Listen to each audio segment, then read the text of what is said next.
Yes, alright. Nkwanirizaako nnyo yonna gy'osinza obba ng'otuwuliriza bwe bali kwekuumira ku UG Update TV. Lipooti eyakafulumizibwa eraga bwatu.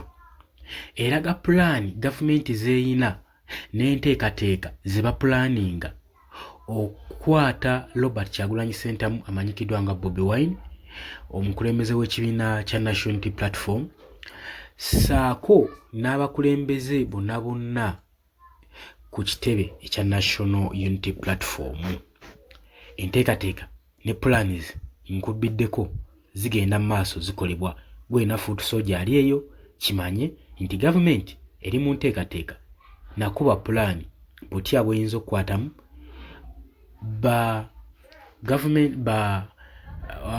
NUP leaders, abakulembeze ab'oku ntikko waggulu. Lwa nsonga ki gye ngenda okuba nga nkuwa gwe mukwano gwange ali eyampuliriza, naye gye bujjako mu maaso awo ngenda kuleetera akatambi. Lwaki gavumenti yeesibye ku nsonga eno? Lwaki baagala okukwata abakulembeze b'ekibiina kya National Platform saako ne ba Foot Soldiers? Kakati nno bino bikyagenda mu maaso, tension erabiddwako, okutya n'obweraliikirivu buli ku kitebe kya National Unity Platform naddala eba Foot Soldiers. Nga tugoberera amawulire information okuva mu security agencies, kigambibwa nti bano bamaze okuba nga bateekateeka list erimu ba senior party leaders saako n'abawagizi betwandiise ba supporters ab'ekibiina kya National Unity Platform okuba nga bagenda kukwatibwa ku nsonga egambibwa nti nno beenyigira mu kikolwa eky'okukola military style parade wali eri Makerere Kavule. Y'ensonga nno egenda okuba nga ebakwasa. Gavumenti gye yeesibyeko ennyo. Lwaki bano beetaagako kopi? Lwaki ayagala bakwata? Naye nga nagambye nti ensonga eyinza okuba nga teri parade, naye nga baanoonyezaayo ensonga gye beekwasa okudrawing attention, okubba attention y'Abannayuganda, amaaso bagajje ku musango ogenda mu maaso mu ICC, bagateeke ku bakulembeze b'ekibiina kya National Unity Platform saako ne ba Foot Soldiers, nga gavumenti erina target ekwata abakulembeze. Kyatandise dda gye buvuddeko twasoose kulaba Bobby Giant ng'akwatibwa wali mu Kanyanya. Ekyaddiridde tugenda okulaba Sauda Madada naye akwatiddwa, naye yali omu ku baali ku parade. Waisa Mufumbira naye yakwatiddwa. Kugamba pulaani zaayo egenda eziruka mpolampola, naye nga naggambye toterebuka. Bino byonna diversion ez'okujja ku mulamwa. Era nabagambye gwe na Foot Soldier ali eyo, gwe n'omukulembeze w'ekibiina munaakyukakyuka ng'ogenze maaso n'okuba ng'okwatibwa, tukendeekerebwa mmeeme nti nga tebakufuddeeko nnyo bw'obadde olwanirira.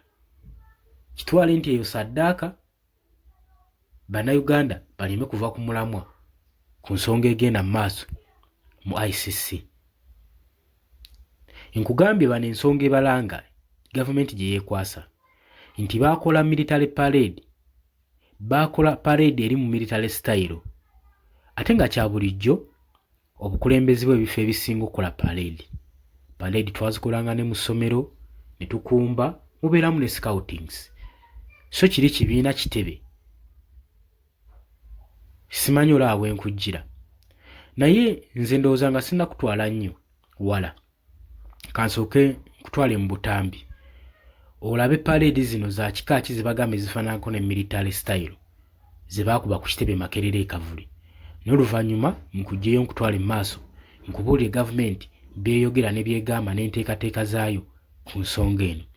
Naye nga toweerabira oli ku UG Update TV kusinzira obba ng'otuwuliriza.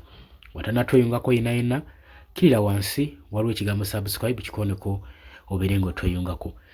Abali mu diaspora, abali emitala w'amayanja mbatumiddeko nnyo, mwebale kwekuumira ku mayengo gano aga UG Update TV. Mukola kyamaanyi nnyo okubeezaawo omukutu guno.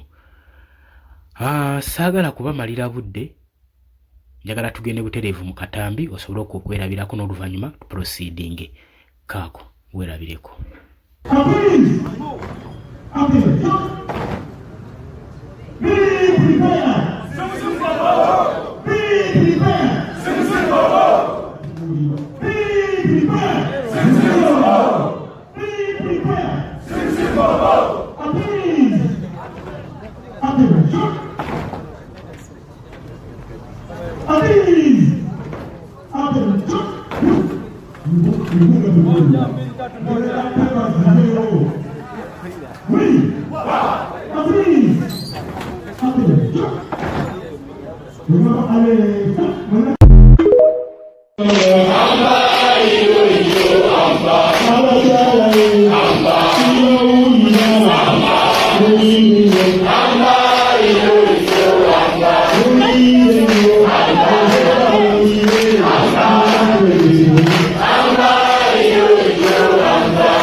Kakati eyo parade gy'olabye ba foot soldiers nga bagenda mu maaso n'okukola parade n'okustandinga ku parade wali eyo Makerere kavule ku kitebe ekya National Unity Platform. Gavumenti simanyi lwaki egifudde ensonga.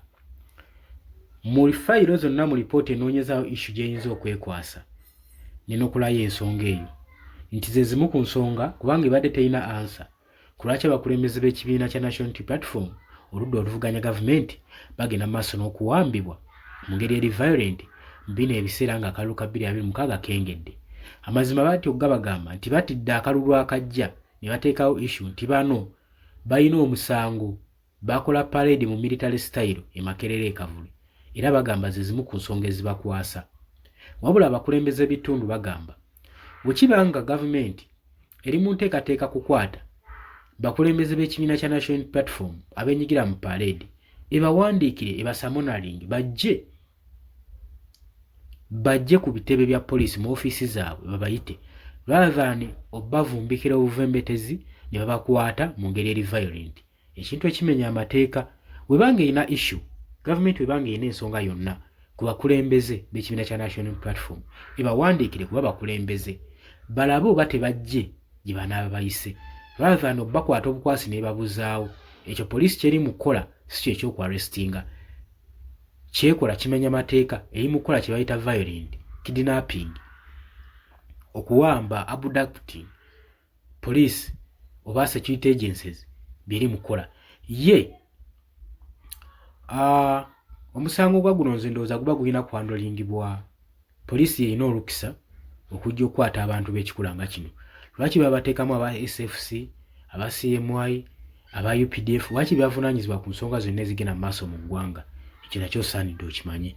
So kyengezaako kulaga diversion eri awo wakati okusobola okudivertinga bannayuganda amaaso bagajje ku musango ogugenda mu maaso kubanga baakirabyeko nga bannayuganda bataddemu influence y'amaanyi mu musango guno olw'obujulizi bwe baapise mu comment section eri ku International Criminal Court era omusango ne gubatabulatabula bikyabasobedde.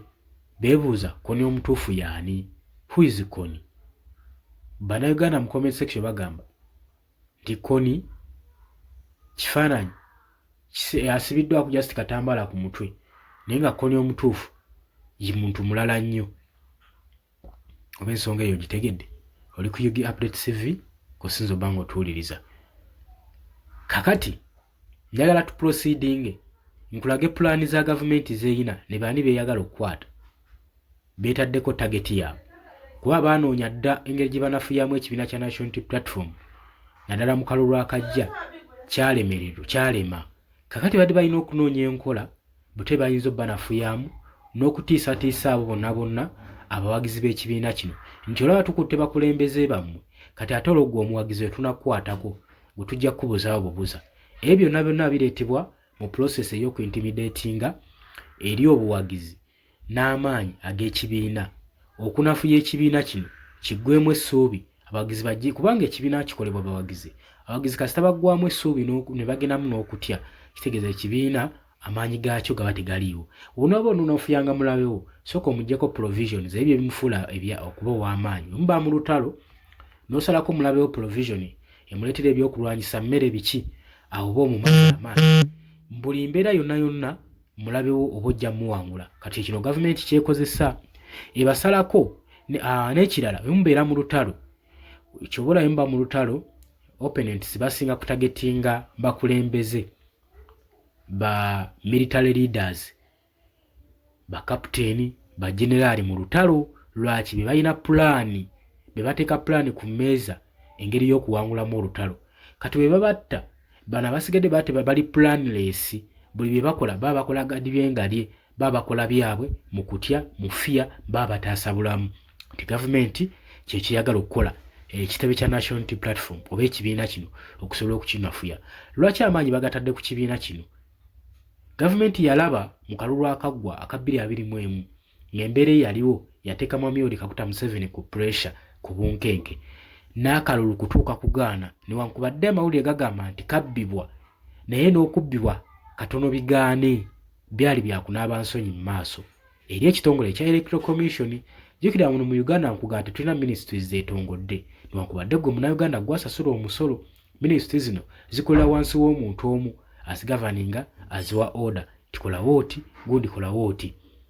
Okitegeera kati olaba nti waliwo obunafu bwa demokrasiya kubanga n'ebiseera bya campaign olaba nga amagye ge gagenda maaso n'okutekinga control ate mpaayiriza. Jjukira wano mu Kawempe North by elections amagye gabba omulimu ga Electoral Commission.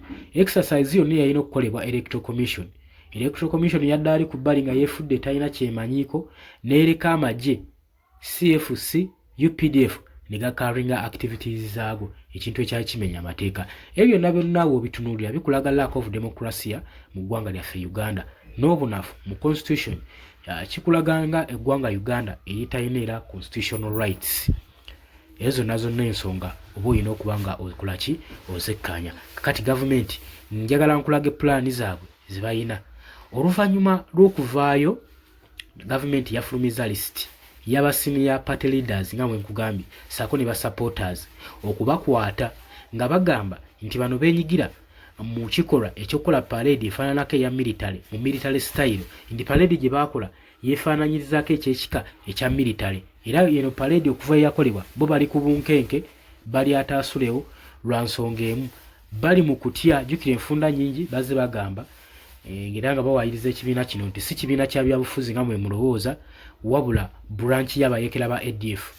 ADF kutangazaamu be bayekera gavumenti begamba mbu edeploying amagye mu DRC okusobola okulaba nga abalwanyisa bano abatega bbomu abasse bannaggwanga bannansi b'eggwanga erya Democratic Republic of Congo. Kati gavumenti egamba nti kano kabingi kano ka branch k'abayekera abo ak'ekitebe kino ekya National Unity Platform. Kakati egamba olw'okuba sitayiro eno yakozesebwa mu parade gye baakola yafaananamu ey'amagye kati bakoze lisiti ey'okukwata ba senior party leaders ne ba supporters tubayita abamu ba foot soldiers bonna bali targeted okubakwata. Naye nga nkugambye ensonga eri emu banoonya diversion banoonyeza ekidiverting abantu ne kibula. Kati yino yokka engeri gavumenti gye badde yina okuyitamu nga ne answer tebagirina lwaki bakwata abakulembeze b'ekibiina kino. Eyo yemu issue gye baleese eyinza obbabaakinga singa ebibuuzo biba biyitiridde. Lwaki mukwata abawagizi b'ekibiina kino?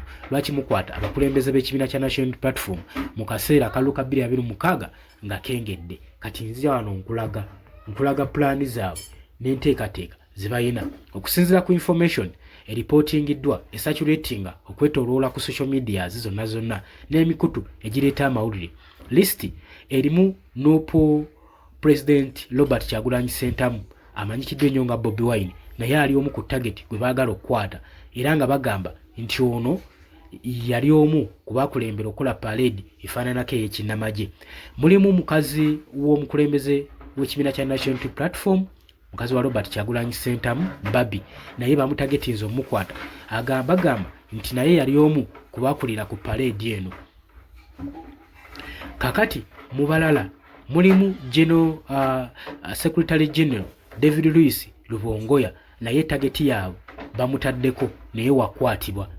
Kugambye bapointize ku bakulembeze jukira ngono nafuya ejje onasooka kujjawo bakulembeze bano abalala baba bali planless. Kakati waliwo party lawyer mulimu party lawyer George Musisi okukosa ne bannamawulire abakavalinga parade eno naye tebalipotingiddwa lwa nsonga tebannabanoonyerezaako tebannabamanya abagenda maaso n'okukwata parade eno nabo babatagetinze naye bagamba tebannamanyikibwa naye investigation ekyagenda mu maaso basobole okuba nga nabo bakwatibwa. Era source indicatinga nti mulimu ba individual 23 abatagetingiddwa ng'abamu ku bano batwalibwa dda mu custody za poliisi. Abamu mulabyeko nga babakwata omuli Sauda Madada, omuli Bobby Giant n'abalala bangi. Mulimu Waiswa Mufumbiro Mufumbiro bano nga kigambibwa bwe baparticipatinga n'okuwa authority okulaba nga parade eno egenda mu maaso ne ba foot soldiers kati target yaabwe awo weeri. Naye kino ekikolwa kyo kirabikiddwako nga ekiri under set okukwata ba NUP leaders. Era tujjukira bulungi nnyo parade eno nga yakakolebwa twalaba amawulire agava mu State House saako ne eri Chief of Defence Force Muhoozi Kainerugaba nga bagenda mu maaso n'okuinspectinga kweno parade yagenda mu maaso nga bagamba Robert Kyagulanyi Ssentamu nga First Son Senior Presidential Advisor Special Operation General Muhoozi Kainerugaba agamba nga inspectinga ba Inspector General of Police Abbas Byabakama agende mu maaso n'okukwata Robert Kyagulanyi Ssentamu. Tetumanyi oba kyali kyekuusa ku parade eno oba waliwo ekirala newankubadde ebiragiro byalipotingibwa okubeera nga birina okuba nga bisooka konsalutingibwa eri President Yoweri Kaguta Museveni okusobola okufuna obuyinza okukwata Robert Kyagulanyi Ssentamu. Bali bamaze okuwa commands eri ba senior military commanders wali eri Makindye Barracks bagende mu maaso n'okukwata Robert Kyagulanyi Ssentamu naye kyalema. Twalaba nga Mwami Yoweri Kaguta Museveni atowa order nga agamba tewabakwata ku Robert Kyagulanyi Ssentamu yakoze eki talina musango gwe yakoze nga balaba ekyo kiyinza obbayingiramu olw'amaanyi omukulembeze ono gayina ow'ekibiina. Naye ba party insiders batya nti eno move egendereddwamu okuwikeninga ekitebe n'obukulembeze bw'ekibiina kya National Unity Platform naddala mu kalulu ka 2026 akajja. Naye kati ba leader of opposition omuli Joel Ssenyonyi tali ku listi eyo bagamba nti ono yali absent emakerere ekavulenga event eyo egenda mu maaso era ye ku target taliiwo. Kati development eno etangazizza egamba nti ebibiina ebiri ku ludda oluvuganya gavumenti n'abawagizi baabwe bali mu kutya beetaaga transparency mu nsonga eno kubanga process eno egendereddwamu okubanafuya n'okubasirisa ku ebyo ebigenda mu maaso mu ggwanga Uganda naddala gavumenti byegenda mu maaso n'okutuusa ku bali ku ludda oluvuganya gavumenti. Kakati eno embeera erabibwako mu biseera bino ng'akalulu kengedde nga situation egenda mu maaso n'okweyongera tension ng'egenda mu maaso n'okuba nga yeeyongera eri abawagizi b'ekibiina kino ekya National Platform. Gavumenti egamba abo bonna beetadde ku lisiti eteeka okubakwata. Golowooza kinaasoboka? Olowooza embeera eno gavumenti eneemalako nayo? Nkulinzo gye mu comment section. Nga bwe nkugambye newankubadde byonna byogeddwa bakulekeddeyo omuntu omu Joel Ssenyonyi nti ye teyali ku event tagenda kukwatibwa. Ne bajjayo ba flag bearers abasinga ab'amaanyi mu kitebe kya National Unity Platform n'omukulembeze flag bearer w'ekibiina Robert Kyagulanyi Ssentamu naye ali ku target. Naye nkujjukizaamu mu kalulu ka 2021 nga tekannatuuka gavumenti yakolako ensobi y'emu n'ekwata Robert Kyagulanyi Ssentamu ebyaliwo wabiraba. Kino nno kyagenda ku international level amawanga gonna ne gatandika okudimandinga gavumenti ya Mwami Yoweri Kaguta Museveni okuliriisinga Robert Kyagulanyi Ssentamu ng'ekiseera baba one ultimatum hours okusobola okulaba nga bamutadde era twalabako gavumenti ng'esattira ng'eri ku paniki ng'eririizinga Robert Kyagulanyi Ssentamu. Ngolowooza ku guno omulundi singa gavumenti yeetatala n'ekwata Robert Kyagulanyi Ssentamu oba mukyala we Babi olowooza ki ekiyinza okubaawo? jangu mu comment section. Badde oli ku Yugi Update TV nga kosinziro bango tuuliriza. Mbagala nnyo, tugenda kuba nga tukoma bali mu diaspora mbatumiddeko nnyo, osobola okujja mu comment section, likinga, sharinga. Mbagala nnyo, mweraba.